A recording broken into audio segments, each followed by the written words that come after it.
Hello, Vedanta, are you there? Hi, Bede. Good morning on a dark winter day here with Christmas in full glory in Yes, Holland. I noticed the Christmas tree from behind and that little pink elephant. Yes, it's cute, isn't it? Okay, so what I want to go on about, what we want to talk about briefly today, is this whole question of, you see, I am an individual living in this world. And what we want to look at is, what do we mean by I am an individual living in this world? Because you see, I can have lots of notions about what I am, and a lot of subjective notions. I can be thinking I'm a bit of an idiot, or I'm not good enough, or I'm fantastic, or whatever notions I have. But what we want to look at is, we want to look at what it means, in one sense, to be an individual who's living in this world, and what are the materials that we work with. What are the what can we examine factually to say, well, what am I as an individual? That's the area that I want to deal with today. Sounds cool, Bede. Let's go for it. Okay, so the very first thing is that, you see, often what happens is we try to improve ourselves as a person. We want to become better as a person, right? And we have a notion in our mind, a nice notion. We think it would be nice if I could be like that, right? But in this instance, what we want to do is we want to discover what we are. We want to become acquainted with what we are. We're not going to try and become a better or a nicer person or any of that stuff. All we're interested in doing is becoming very clear on what we are as an individual. So the first thing I want to look at is this whole question of awareness. Now, when I say what is awareness, you see, awareness isn't an object, is it? Sure not. No, it isn't. Objects appear in awareness. So what I want you to do, Vedanta, first of all, I want you just to describe to me what you're seeing. Well, what I'm seeing right now on the screen is the Christmas tree with a small blue elephant and a pink elephant, and I see you on the right side of my screen. Okay, so you as a knowing person are aware of sights, is that right? Yes. Now, is that awareness intact? Is it damaged? No. Is it stupid? Is it stupid? Sure. No. Is it magnificently intelligent? No. It's just no, absolutely ridiculous. No, it's just there. It's just there, and what it is. So fundamentally, the awareness is intact. Now let's just have a look at. Now, can you hear some sights? Hear some sounds. Tell me what sounds you can hear. It's really quiet here. I hear you. Mm-hmm. In Holland, we don't hear the birds yet since you're still sleeping. It's dark. Mm-hmm. So, and I hear the buzz of the computer. Okay, so basically you're aware of sounds. Yeah. Now, so sounds are occurring in the awareness. Do you know what I mean? Sights are occurring in the awareness. Can you smell stuff? Yes, I have my morning, we call it udbati. That's the incense stick on, and that permeates the air here. Yes. Okay, and what about, can you feel the chair? Can you feel the chair and your feet on the ground, and can you feel your body weight sitting in the chair? Yes, I do. Okay, and what about taste in your mouth? Can you actually? I have some coffee here. Exactly. Now, what we want to establish clearly is that you, as a basic conscious being, you basically are a simple conscious being who is aware of things. You're aware of thoughts, you're aware of emotions, you're aware of sights, you're aware of sounds. Now, But what's important, the important fact to appreciate is that this awareness, this aware conscious person you are, it is completely intact, isn't it? It is. That's true. As a conscious person, you're intact. Yes. But have you noticed that sometimes you can feel that you as a person are not intact, that you as a person, maybe you've got defects or you've got problems? Yes, it sure happens. I mean, when I do feel sad or emotional, or I do feel, oh my God, I wish I was 10 kilos lighter, or I was, or I didn't, say that sentence in a meeting. Right. I wish I kept my mouth shut. Right. So what happens is that we have a difference between you being an aware person and you becoming your psychological reactions or your mental concepts. There's a fundamental distinction. There's a distance actually between, my teacher calls it a distanceless distance, but there's a distance between you, when you're being simply an aware, conscious person, that is vastly different, because that's not a thing, is it, that you're aware of? That is what you are. Yes, so true. However, what happens is we can become notions, can't we? It's as though we become something different than what we are. Like, for example, when I say, oh, I'm such an idiot, I've made myself into an object that I can describe. And I'm aware of that object. I take it to be me, and then I feel sad about it. Yes, that's quite true. And when you're in the middle of a transaction, it's almost like it's almost like I lost this feeling of this feeling of awareness. I mean, it's like I get so involved. Yes, what happens is instead of being an aware individual, you've become a reactive individual. Yes, that's a beautiful way of saying it. I recognize what you say.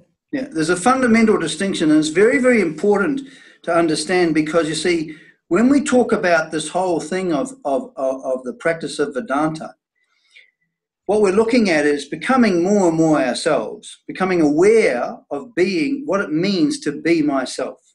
The problem is that the first discrimination, in a sense, in order for, we have to become familiar with ourselves as we are, so that we can see when we're not being that. Okay. In Holland, they call it, in Dutch, they say, wees jezelf. That is the Dutch for saying, be yourself. And then I used to get so upset when these people said these things. I said, please tell me who that is. I don't know who it is to me. That's right. You see, this points to a very important point in Vedanta. When you know what, you know how. It's what they call an epistemological principle, or a knowledge principle. You see, if I don't know what I am, to some degree, I can't be that. I just can't. I fully agree with that. And that's where it goes, when you read these self-help books, and it actually frustrated me more. And then I was trying to be somebody else, because they don't tell you who you are. So, or what you are, you see. So fundamentally, as far as Vedanta is concerned, we're looking at you as a conscious person, as a conscious being, or as the basic person. You are awareness. You're aware of the world. So as a conscious being yourself means that you are awake to the world. You can't help it, because awareness isn't a job that you do. Have you noticed that? Correct. It's not my will which does it. No. No. When you open your eyes and go quiet, can you avoid being aware of what's in front of you? No, absolutely not. And to be honest, as a mother, you're all the time aware, even in the middle of the night. Are one of the kids in their bed, or are they sleepwalking? Yes. And so, for example, yes, exactly right. So if I said to you now, I don't want you to listen to any sounds right now, please.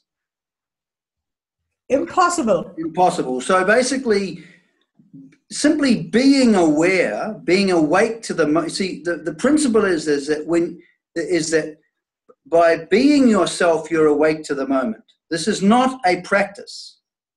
Being yourself is not something you do. You can't arrive at, or you can't do being yourself.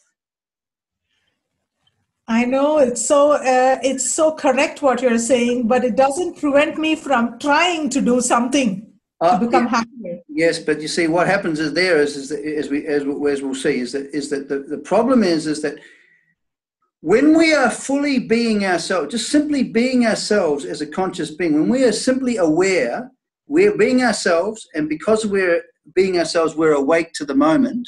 This is the good news in Vedanta, is that we find that when we are simply that, naturally and spontaneously, we feel secure, we feel composed, and we feel content within ourselves. That is so true. I remember in the last talk, the chat that we had, you mentioned that any kind of feeling of friction or sadness is just a trigger to show that you have lost sight of the vision. Right. And basically, the fundamental problem psychologically from a Vedantic point of view is not the mind, it's that when we lose sight of ourselves as we are, and we become our psychological reactions or notions. This is our fundamental, this is what we're fundamentally working with. So, for example, when we feel like, when we say to ourselves, I feel such a loser, what we mean really is that we've created an idea about ourselves that we can describe, and then it's though we've become that, it's like hypnotic really, it's though we've become that idea. Yeah. And so we're having an experience of ourselves as that. It's an experience. It's not the reality. Yeah. Because you see, what's always permanent, what is always permanent is you as a conscious being. Whenever you avert your attention to it, you find yourself just simply being a person who's aware. That's always constant. But feeling a loser isn't constant. You feel it, then next moment you're feeling something different about yourself. Then the next moment you're feeling something different about yourself. It's continuously changing, yes. Constantly changing. However, what doesn't change is this fundamental fact that you as a person, in your basic form, you are simply this awareness that's here, and this awareness is intact. It's not damaged. It hasn't got psychological problems. And when you're being this awareness, being yourself, when you're being yourself, you find you're awake to the moment. Does that make sense? You find yourself being objective, naturally. Okay. So you're not having an experience of yourself. I'm an idiot, I'm fantastic, I'm this, I'm that. You're simply being yourself. Yes. So I just wanted to make that distinction, that what we're looking at is myself as myself, and my experience of myself, which is away from that. And when I'm caught up in that experience of myself, which I can describe, I'm no longer being myself, but I'm having the experience that this self that I'm experiencing is me.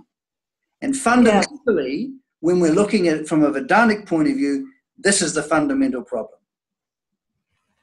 Okay. So that I associate the experience to be myself. Yes. You see, what happens is that when I'm experiencing myself as a loser or as a sad person or as a lonely person or as a confused person or as a resentful person, I'm having the experience of myself as those emotions. I take those emotions and myself to be one and the same. However, when I am simply being myself as a conscious being, what happens is that none of those, I'm no longer any of those psychological reactions. The basis of my life is myself, not my psychological reactions. Yes, but we were talking about this. This question comes up in my mind is that we were talking about this. It goes through ups and downs, and you feel sometimes happy, you feel sometimes very sad, and you do, or you feel extremely confident and you feel extremely down. But these swings which are there almost seem to be make life interesting, Right. if you like it. But they Wouldn't it be boring to be just awareness? I mean, wouldn't it be rather dull? Yes. Well, first of all, those experiences of yourself, right? Those experiences of yourself is that good, positive or negative, they're experiences of yourself. You're experiencing yourself as this, as that, as this. Now, what I'm saying here before is that is the sense of self that feels secure, peaceful, and content within itself, is that actually dull? It may not be exciting, but is that dull? No, it's very serene. It gives a serene feeling. That's true. That's the point. So that when you're being yourself for whatever reason, we'll go into this later, but when we're being ourselves, what happens is we find that we're awake, we're alive to the facts of our life. When we're not being ourselves, we're just simply having experiences of ourselves that are entirely subjective. Yes. Okay? Yes. Okay, we'll go more into this next time. Okay. Great, Bede. Thanks a lot. Bye-bye. Bye.